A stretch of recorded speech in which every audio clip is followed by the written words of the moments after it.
Hola a todos, mi nombre es Agustina Filicetti, soy médica, actualmente en el último año de formación en la unidad del Hospital Muñiz y continuando con los videos de nuestro canal, hoy vamos a presentarles el Ateneo sobre Penfigoida ampollar y sus asociaciones clínicas.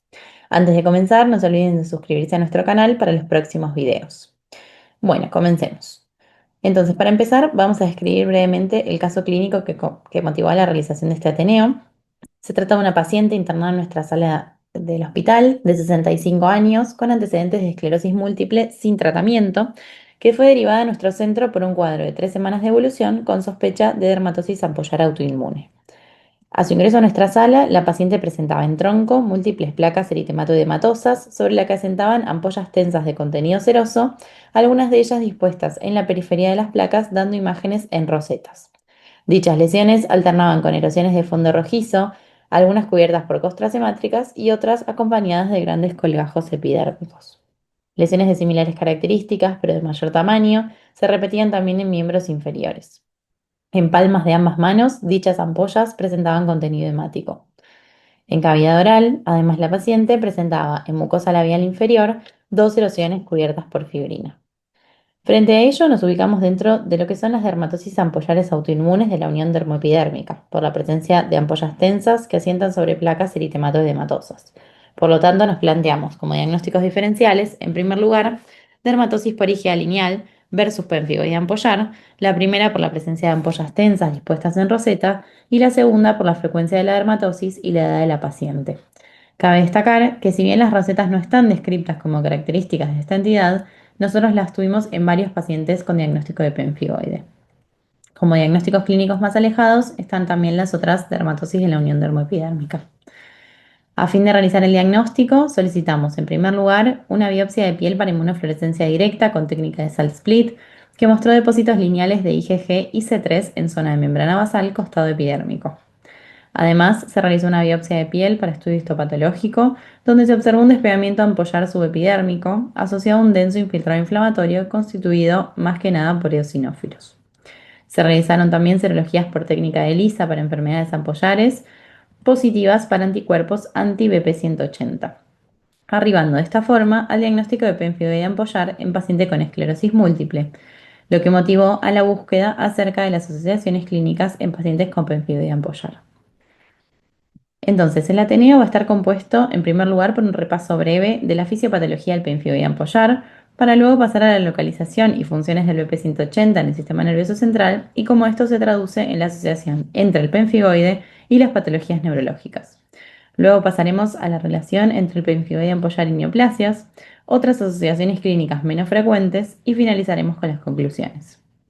Entonces, en primer lugar, comenzamos por un repaso breve de la fisiopatología del pemfigoide ampollar. En la unión dermoepidérmica existen dos antígenos principales para el desarrollo del pemfigoide: el BP180, también llamado antígeno menor o colágeno 17 por su peso molecular, y el BP230 o antígeno mayor del pemfigoide ampollar. A partir de este punto nos vamos a centrar en el BP180 ya que es el antígeno más frecuente. Entonces, secundario a múltiples gatillantes, como fármacos, infecciones, vacunas y radiación ultravioleta, se sintetizan autoanticuerpos contra estas dos proteínas. Existen entonces algunos puntos claves que destacamos en la fisiopatología. Por un lado, sabemos que la inmunidad humoral tiene un papel fundamental, ya que la fisiopatología se centra en la producción de anticuerpos. Los anticuerpos de tipo IgG1 e IgG3 se unen al epítope principal, que es el dominio extracelular no colágeno o NC16A, llevando de esta forma a la activación del complemento. La IgG de tipo 4 se une al BP180 en el mismo epítope, estimulando su fagocitosis por parte del queratinócito basal, es decir, que este mecanismo es independiente del complemento. Y recientemente se descubrió el rol de la inmunoglobulina E, que causaría la degranulación de mastocitos y eosinófilos y provocaría en parte la cascada inflamatoria. Además, sus niveles séricos se correlacionan con la actividad y severidad del pemfigoide. De este punto, se desprende la utilidad del omalizumab en el tratamiento del pemfigoide ampollar al bloquear los receptores de inmunoglobulina E. Dicho todo esto, y de esta forma se generaría la ruptura del BP180, la separación de la unión dermoepidérmica y la consecuente formación de ampollas. De manera adicional o acompañante, la inmunidad celular también juega un papel importante y recientemente estudiado. En este caso, los linfocitos T, diferenciados principalmente en un perfil Th2, con liberación de interleuquinas 4 y 13, generan la migración de eosinófilos, basófilos y la aparición del prurito, que es un síntoma cardinal en el pemfigo de ampollar. Además, es de este último punto de donde se explicarían también las nuevas terapias descritas con dupilumab, al bloquear los receptores de estas dos interleuquinas. Además, ahora mencionan únicamente que ahora está en estudio el papel de los linfocitos diferenciados en perfil TH17, que también estarían involucrados en la perpetuación de la inflamación y en el daño tisular que lleva a que aparezcan al final las ampollas. Entonces, el objetivo de explicar la fisiopatología del pemfigoide es porque el BP180 no solo está presente en la piel, sino también en tejidos como el sistema nervioso central. A lo largo de los años se ha descrito la asociación epidemiológica entre el pemfigoide y ciertas patologías neurológicas, dejando el interrogante de si esta asociación era meramente casual o presentaba mecanismos fisiopatológicos en común. Entonces, en primer lugar, se explicaría, dado que ambos tejidos, sistema nervioso y piel, derivan del ectodermo en el desarrollo embrionario. Además, por otro lado, estudios de investigación más recientes encontraron el antígeno BP180 presente en neuronas del sistema nervioso central. Por lo tanto, muchos autores se plantearon que si esta asociación clínica tendría al BP180 como denominador común. Las funciones específicas que tendría el BP180 en el sistema nervioso no están del todo dilucidadas. Se cree que tiene un rol en la migración neuronal y que funcionaría como estabilizador sináptico, influyendo así en la plasticidad neuronal. Sin embargo, aún falta evidencia para determinar esto con certeza.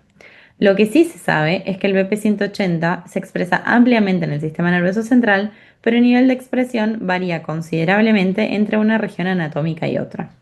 Los niveles más altos de expresión se encontraron en la corteza motora primaria, principalmente en las células de Betz, encargadas de controlar movimientos musculares involuntarios de los miembros, en los núcleos subtalámicos, principalmente el núcleo de Maynard y la sustancia nigra, que controla movimientos musculares voluntarios, y también encontramos al BP180 en menor concentración en neuronas piramidales del hipocampo y núcleos motores hipogloso y oculomotor del tronco del encéfalo. Dos de las asociaciones más frecuentes con el pemfigoide ampollar son el Alzheimer y la enfermedad de Parkinson. Y justamente en el Alzheimer, las células más afectadas son las del núcleo de Maynard y del hipocampo, y en la enfermedad de Parkinson las de la sustancia nigra. Entonces, tanto el BP180 como el BP230 presentan isoformas neuronales, y la isoforma neuronal del BP180 además comparte el dominio no colágeno NC16A con la isoforma epitelial, que es el principal sitio de impacto de anticuerpos. Entonces, dicho todo esto, ¿cuál es el punto de partida de esta asociación? Bueno, se postula que el primer paso de esta asociación iniciaría en la alteración de la barrera hematoencefálica. Algunas patologías neurológicas degenerativas como el Alzheimer, la enfermedad de Parkinson, la esclerosis múltiple como en el caso de nuestra paciente, y patologías también neurovasculares como el accidente cerebrovascular, involucran la alteración de la barrera hematoencefálica y servirían como punto de partida para el desarrollo del pemfigoide ampollar. Por lo tanto, en la bibliografía revisada se establece que, en general, el cuadro neurológico precede al cuadro cutáneo. Entonces, cuando se produce la injuria de la barrera hematoencefálica, se exponen las isoformas neuronales del BP180 y del BP230, lo que genera, a partir del fenómeno de dispersión de epítopes, la producción de autoanticuerpos que reconocen por reacción cruzada a las isoformas epiteliales de estos antígenos, produciendo por los mecanismos ya mencionados la ruptura de la unión dermoepidérmica y la consecuente formación de ampollas. Además, en este artículo se describe que la mortalidad es mayor en pacientes que presentan esta asociación, pero nosotros nos volvemos a preguntar si es secundaria la asociación o es una mera coincidencia. En base a la bibliografía revisada, y por la experiencia del servicio, que ya de por sí, al ser pacientes añosos, presentan un riesgo aumentado de comorbilidades y manejos clínicos más complejos, por ende, mayores tasas de morbo y mortalidad. Dicho todo esto, entonces, ¿cuáles son las patologías neurológicas que más se asocian al pemfigoide ampollar? Las que fueron reportadas con mayor frecuencia son la enfermedad de Parkinson, el Alzheimer, el accidente cerebrovascular y la esclerosis múltiple, como en el caso de nuestra paciente. Además, en la literatura revisada, se describe que estos pacientes presentan un riesgo significativamente mayor de desarrollar pemfigoide ampollar en un futuro. Los mecanismos involucrados en esta asociación son los ya descritos anteriormente, pero en especial en la esclerosis múltiple, se vio que los autoanticuerpos anti-BP180 tenían un epítope diferente que en el pemfigoidan pollar.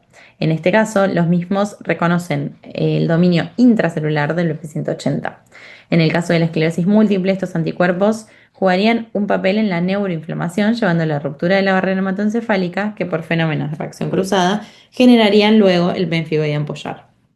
Por lo tanto, sí existe una relación causal entre estas dos patologías, pero a través de mecanismos fisiopatológicos diferentes. También está descrita la asociación entre pemfigoidan pollar y patologías de la esfera psiquiátrica.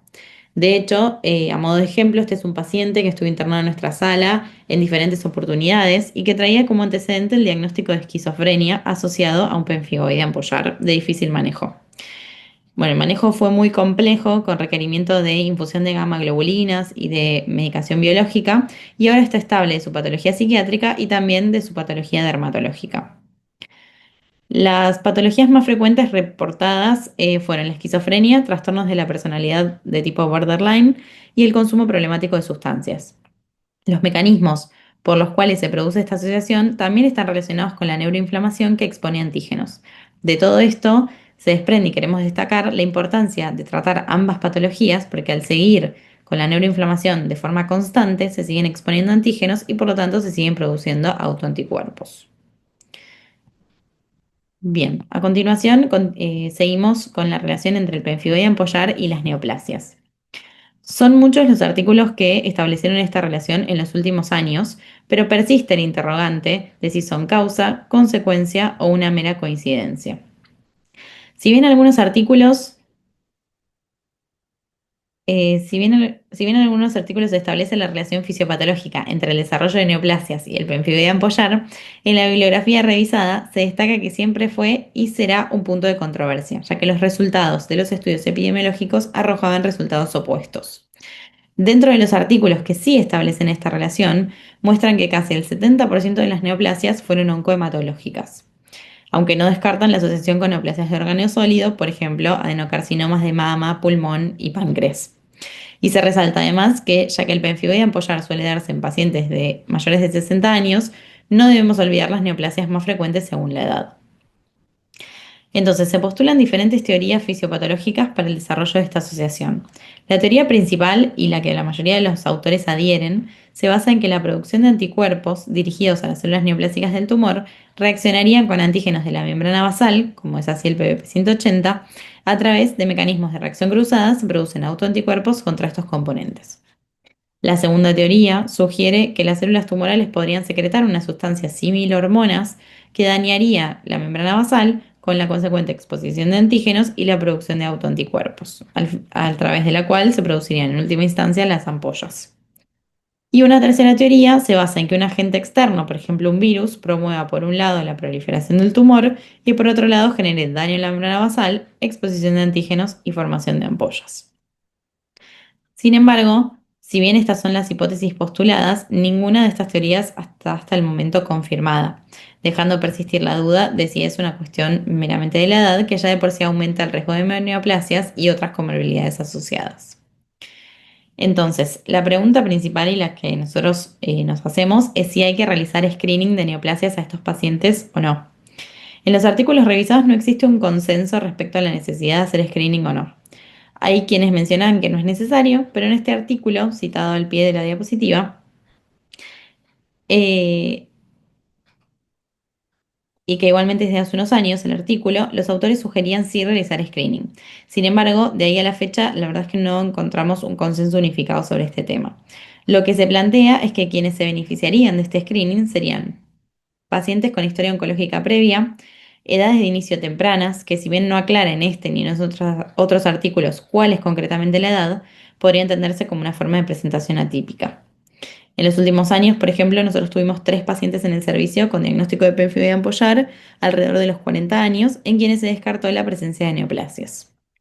Obviamente después en pacientes con signos y síntomas relacionados a neoplasias, por ejemplo síntomas B, y en pacientes con refractoriedad al tratamiento inmunosupresivo con biológicos. Este es un artículo que nos pareció interesante porque describe además la relación entre el pemfigoidan pollar y cáncer de piel, específicamente melanoma.